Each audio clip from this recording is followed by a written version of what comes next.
જૂનાગઢના માણાવદર તાલુકામાં ગેસ અને તેલની શોધ માટે ઓએનજીસી તરફથી મેગા ડ્રિલિંગની કામગીરી શરૂ કરી છે। બુરી ગામ નજીક દડવાની સીમ વિસ્તારમાં ઓએનજીસીએ 3000 મીટર સુધી ડ્રિલિંગની કામગીરી પૂર્ણ કરી નાખી છે અને કામગીરી સતત આગળ વધી રહી છે।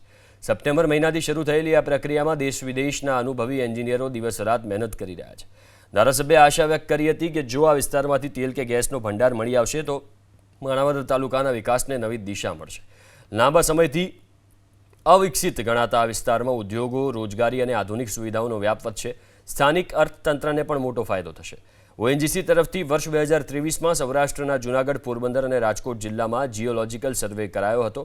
આ સર્વેના આધારે માણાવદર તાલુકાના દડવા અને નાકરા વિસ્તારની જમીનની નીચે હાઇડ્રોકાર્બન એટલે કે તેલ અથવા ગેસના ભંડાર હોવાની સંભાવના વ્યક્ત કરવામાં આવી હતી, જેના આધારે દડવાની સીમ વિસ્તારમાં ડ્રિલિંગ શરૂ કરી દેવામાં આવ્યું છે।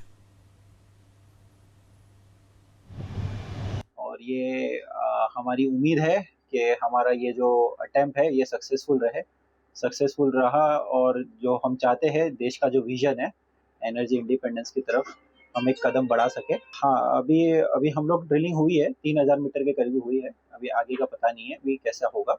એવા સંશોધનો પર આવી કે આ વિસ્તારમાં માણાવદર તાલુકામાં એક દડવા ગામ અને બીજું નાકરા ગામ, આ બે ગામના ખેતરોની અંદર એને તેલનો ભંડાર મળે એવી શક્યતા છે।